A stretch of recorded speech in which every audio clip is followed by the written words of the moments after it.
Shalom Alaikum Besem Hamasiyah. Kita akan membahas mengenai kisah pelanggar Sabat yang dalam kitab Taurat itu dihukum mati sebagaimana dicatat di dalam kitab Bilangan ya yang pasal 14 ayat 32 sampai dengan ayat 36.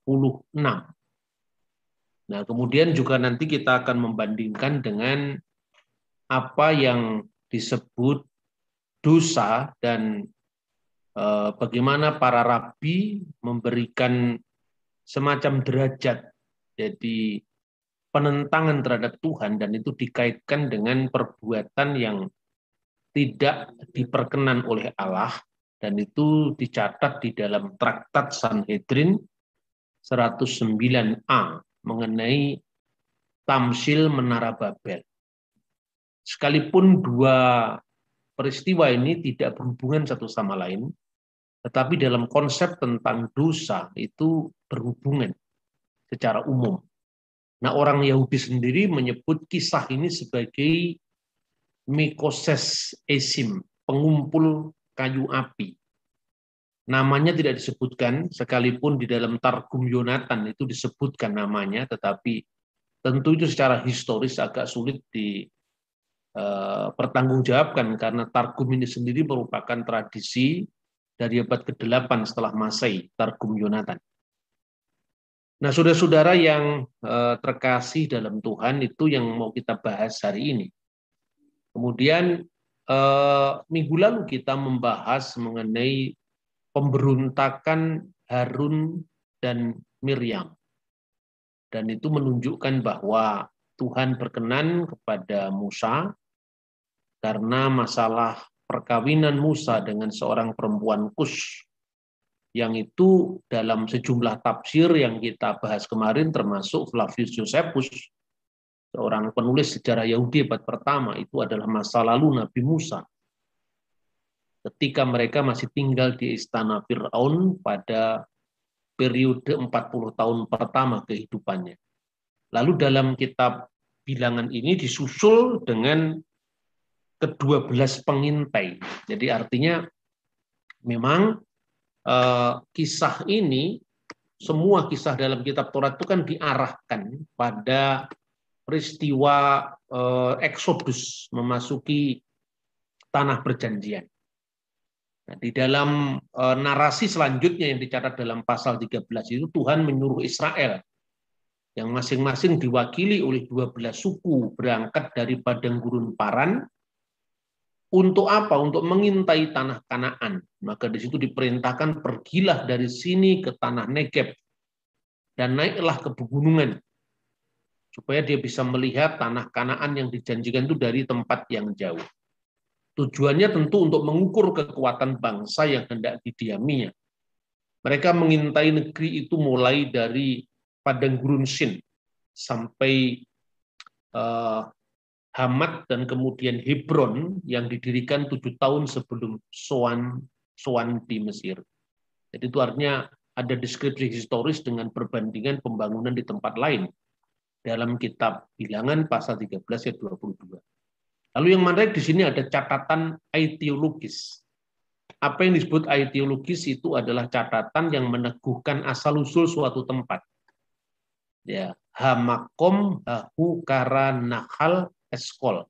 Tempat itu dinamai dengan lembah Eskol, artinya tempat yang dari tempat itu bangsa Israel mengintai tanah Kanaan. Mengapa disebut dengan Nahal Eskol atau lembah Eskol? Al-Odod Ha-Iskol Asyer Karatu Misambini Israel. Karena tandan anggur, tandan itu maksudnya, atau berkas anggur yang telah dipotong di sana oleh orang Israel. Seperti dicatat dalam Kejadian 13 ayat 24. Nah, setelah 40 tahun mereka datang kepada Musa. Setelah 40 hari mereka mengintai itu datang kepada Musa dan Harun dan segenap orang Israel di Kades. Nah, kita tahu bahwa setelah penyeberangan dari Paran, di dekat Sinai, kira-kira 90 km dari tempat yang kini disebut Saint Catherine, itu padang gurun Paran. Mereka sudah menyeberang tempat yang wilayah Yordania. Jadi Kades itu wilayahnya di Yordan. Negeri itu berlimpah susu dan madu katanya. Tetapi bangsa itu kuat-kuat. Negeri yang berkubu. Jadi di situ kemudian orang-orang Israel yang diwakili 12 suku tadi sangat pesimis dengan melihat kemampuan mereka dibandingkan dengan bagaimana situasi negeri Kanaan yang hendak ditaklukkanlah itu, yang hendak ditaklukkannya itu karena perawakannya besar-besar dan mereka kotanya berbenteng berkubu. Kita terlalu lemah untuk melawan mereka.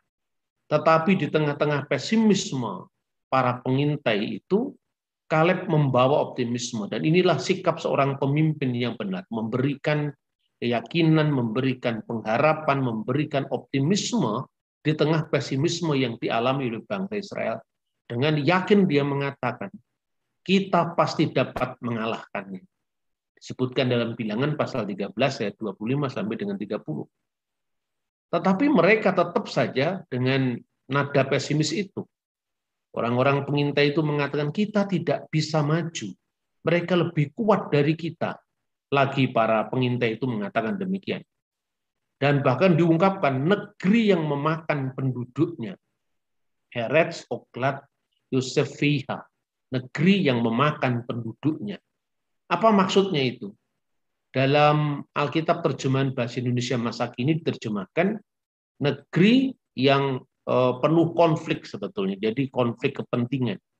Saya teringat dengan ungkapan yang pernah diucapkan oleh Bung Karno pada saat menjelang atau sesudah peristiwa G12PKI, karena itu adalah ungkapan revolusi. Ya, beliau mengatakan ungkapan revolusi memangsa anak-anaknya sendiri. Ini maksudnya bukan dalam pengertian bahwa revolusi itu secara tidak manusiawi, mengalami dehumanisasi untuk mengorbankan putra-putranya sendiri, tidak.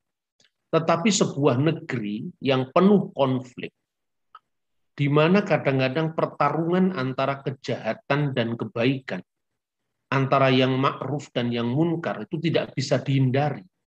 Maka anak-anak yang sebenarnya tidak siap dengan menjalankan revolusi itu, dia akan dimangsa oleh dinamika revolusi itu sendiri. Dia akan digulung oleh revolusi itu sehabis-habisnya.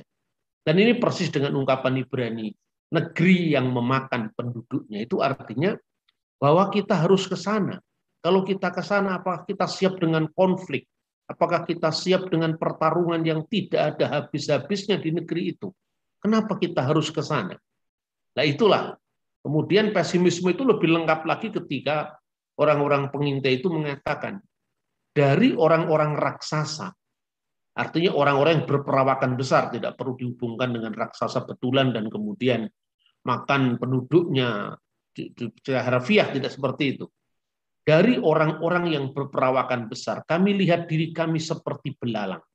Jadi itu ungkapan yang dilebih-lebihkan, yang menunjukkan bahwa mereka benar-benar mengalami sebuah penyakit kejiwaan yang namanya minderwaardigheid kompleks. Apakah mereka mampu? Nah, dalam konteks seperti itulah makna yang sering diucapkan oleh pemimpin besar revolusi kita mengenai revolusi yang memangsa anak-anaknya sendiri. Ini persis dengan apa yang dialami oleh bangsa Israel. Dan lebih-lebih sebuah bangsa yang tidak siap dengan perubahan. Itu bermental inlander, bermental sebagai rakyat jajahan yang tidak siap dimerdekakan karena mereka tidak punya jiwa merdeka. Dan ini dialami oleh bangsa Israel.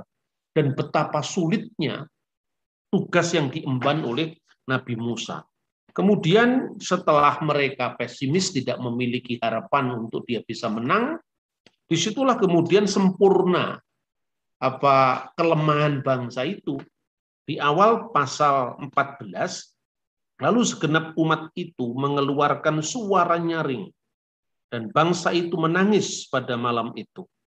Bersungut-sungutlah semua orang Israel kepada Musa dan Harun, dan segenap umat itu berkata kepada mereka, seandainya kami mati di tanah Mesir atau di padang gurun ini, mengapakah Tuhan membawa kami ke negeri ini, supaya kami tewas oleh pedang, atau istri serta anak-anak kami menjadi tawanan?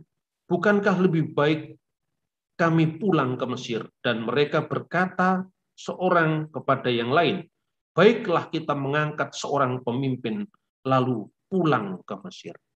Menghadapi pemberontakan yang sebetulnya itu beraninya kepada bangsanya sendiri, kepada pemimpinnya sendiri. Tetapi di depan bangsa lain dia tidak mampu. Itulah akibat dari penyakit mental selama 400 tahun mereka diperbudak. Seperti dahulu ketika para founding fathers kita itu, yang paling sulit dilakukan adalah bagaimana membangkitkan percaya diri karena bangsa yang terlalu nyaman dijajah. Mereka tidak punya lagi harga diri, mereka lebih dengan zona nyaman ketika mereka menikmati perbudakan atau menikmati penjajahan, asal mereka bisa cukup makan sehari-hari. Itu sebetulnya penyakit kronis dalam semua peradaban manusia.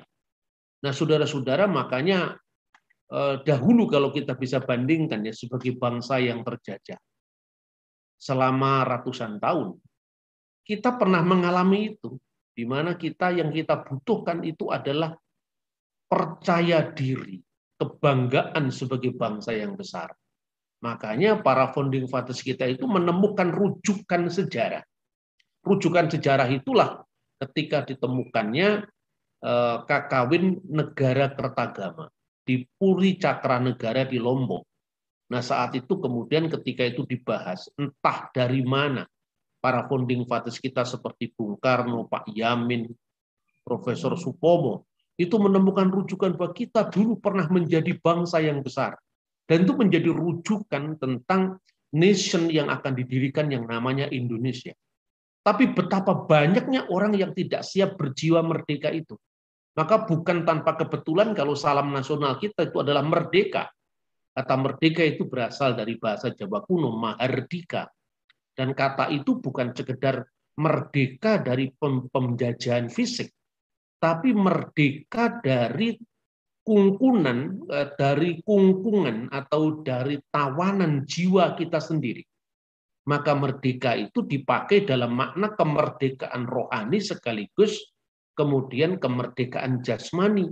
Maka di dalam kitab Sota Soma, ini sekedar perbandingan ya, sebetulnya nilai-nilai Taurat ini kan juga universal.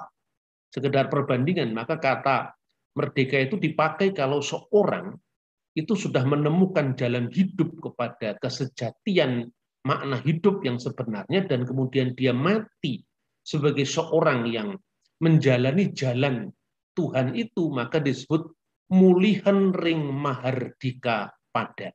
Dia telah kembali ke alam kemerdekaan.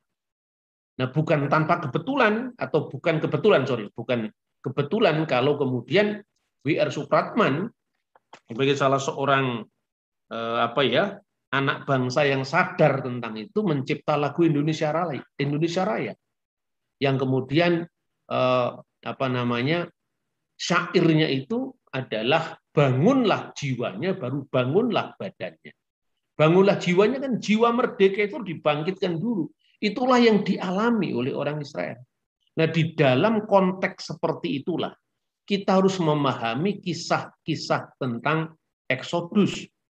Karena itu tidak bisa dipotong ayat demi ayat secara serampangan tanpa kita melihat konteksnya secara utuh. Kalau kita memotong itu, kita tidak bisa paham kenapa Tuhan begitu kejam harus menghapuskan generasi, sehingga seperti Tuhan itu adalah seorang oknum yang haus darah. Ya, tidak seperti itu, karena kisah Keluaran itu sebetulnya adalah kisah revolusioner. Itu kisah seperti tentara yang berangkat untuk berperang. Tuhan bisa membuat mujizat mereka tiba di tanah Kanaan dalam waktu yang lebih singkat. Tapi kenapa Tuhan harus mengizinkan mereka itu jalan memutar sampai 40 tahun. Di situ sebetulnya sebagai bangsa Israel itu mau digembleng oleh Tuhan. Jadi itu berapa generasi mereka sudah lewat itu. Artinya itu juga ada penanaman nilai-nilai, termasuk patriotisme, termasuk nasionalisme, ya, mereka sebagai bangsa Israel, dan itu ada disiplin yang harus mereka tegakkan. Makanya banyak sekali penulis-penulis Kristiani yang tidak memahami dinamika sejarah dalam konteks membaca teks-teks suci dari zaman yang berbeda ini, kemudian memberlakukannya seperti buku sihir yang hanya diotak-atik ayatnya. Maka sebetulnya di dalam kajian-kajian kita minggu yang lalu, kita sudah mengenal 3 kriteria hukum. Yang pertama, hukum yang jelas-jelas itu bersifat universal, disebut mispatim.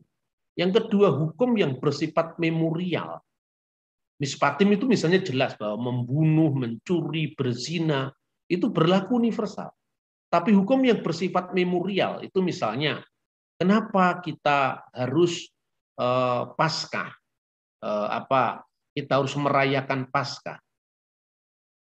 Kenapa kita harus makan roti tidak beragi dalam konteks Keluaran itu? Karena dulu kita menjadi bangsa terjajah di tanah Mesir. Dan itu bersifat memorial yang tidak mengikat pada pihak lain. Seperti kalau kita bicara tentang Indonesia, komitmen untuk menghormat bendera merah putih, komitmen untuk menyanyikan lagu Indonesia Raya, Garuda Pancasila itu berlaku untuk orang Indonesia. Tidak berlaku bagi orang Malaysia yang punya simbol yang berbeda dengan Indonesia. Begitu pula misalnya termasuk hukum kasrut ya, tentang kosher dan lu kosher, tentang diperbolehkan atau tidak diperbolehkan, atau di dalam bahasa kitab suci itu adalah tahor dan tame. Tahor dan tame itu sebetulnya artinya diperbolehkan dan tidak diperbolehkan. Itu dalam konteks hukum Yahudi sebetulnya lebih dalam klasifikasi korban. Itu adalah syarat untuk korban. Korban penebus salah, korban penebus dosa, itu di sana konteksnya. Jadi kalau misalnya pada kitab Kejadian sudah ada pada zaman Nuh itu disuruh memasukkan binatang yang haram dan binatang yang tidak haram, sebetulnya konteksnya tidak haram seperti ajaran Islam. Konteksnya itu adalah tahor, itu adalah tahir, artinya dia diperbolehkan untuk korban.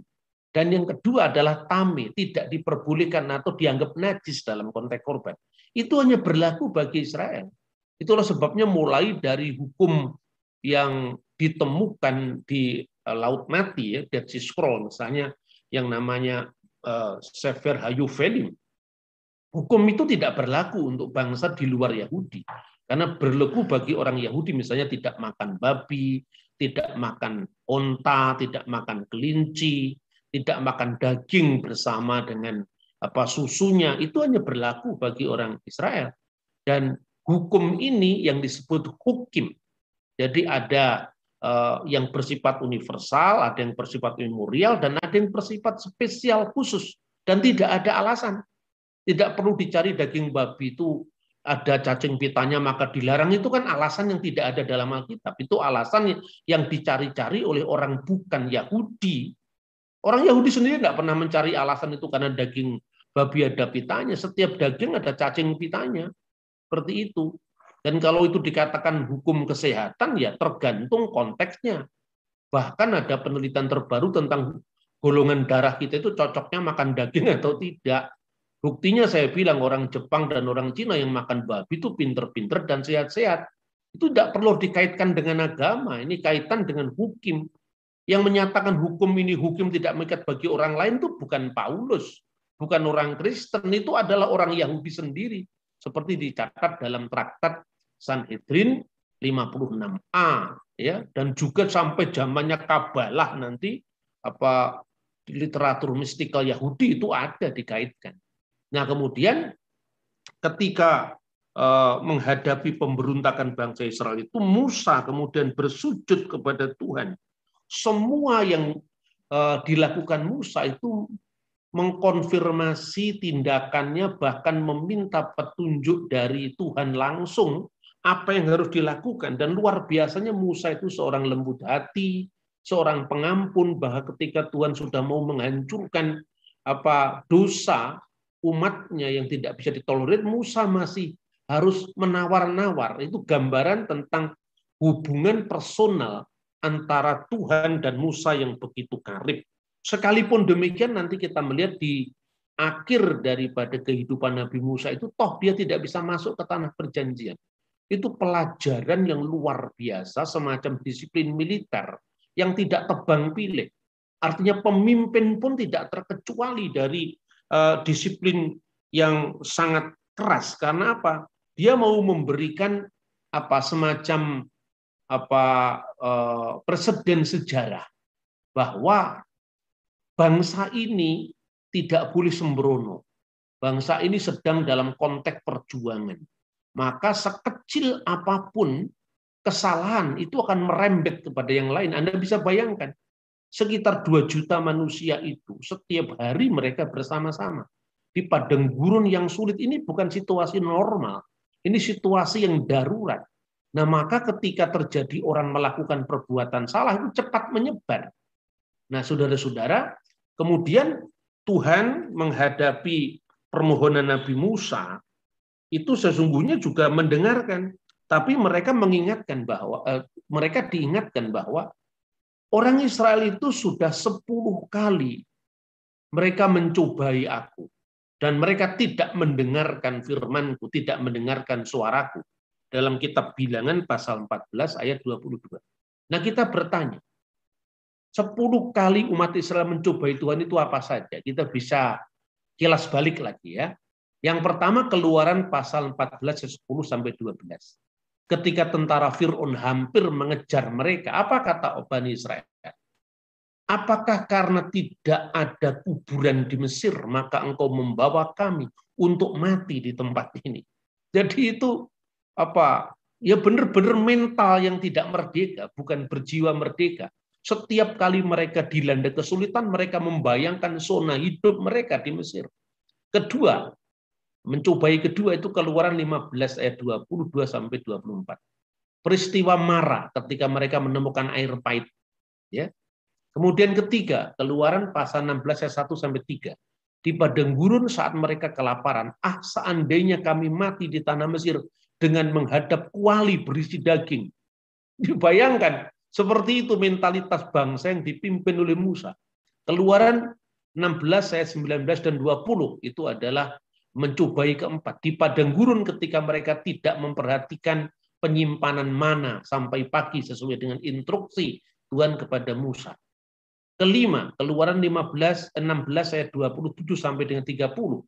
Juga di padang gurun ketika mereka mengabaikan Musa untuk mengumpulkan mana sampai pada hari ke-7.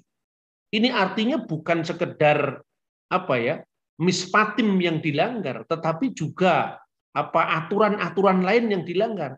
Bagi bangsa Israel itu tergantung, ya seperti hukum itu kan kontekstual. Ketika orang melakukan perzinahan, entah itu orang Malaysia, entah itu orang Indonesia, zina ya zina, membunuh ya membunuh. Harga jiwa manusia di mata Tuhan, apapun warna kulitnya itu sama. Itulah yang mendasari yang dikenal dengan misfot beni Noah, hukum Nuh yang mengatakan bahwa aku akan menuntut darah. Karena apa? Karena setiap manusia diciptakan menurut gambar dan rupa Allah, ini universal. Tetapi nanti kita melihat bagaimana seorang pelanggar Sabat juga dihukum. Sabat itu bersifat memorial. Karena apa? Entah itu mispatim, entah itu hukum universal, entah itu memorial, entah itu adalah hukum yang khusus spesial. Itu dampaknya sama, hanya perbedaannya segmennya saja. Jadi ketika orang yang disebut ger atau orang proselit atau orang goyim sudah menjadi warga Yahudi, ya dia berlaku atas hukum Yahudi. Nah, tetapi kemudian derajat pelanggaran hukum yang sifatnya memorial tentu itu hanya berlaku bagi orang Israel, tidak berlaku bagi orang yang lain. Nah, kemudian itu. Yang keenam, di Rafidim ketika mereka mengeluh tentang air, tidak ada air.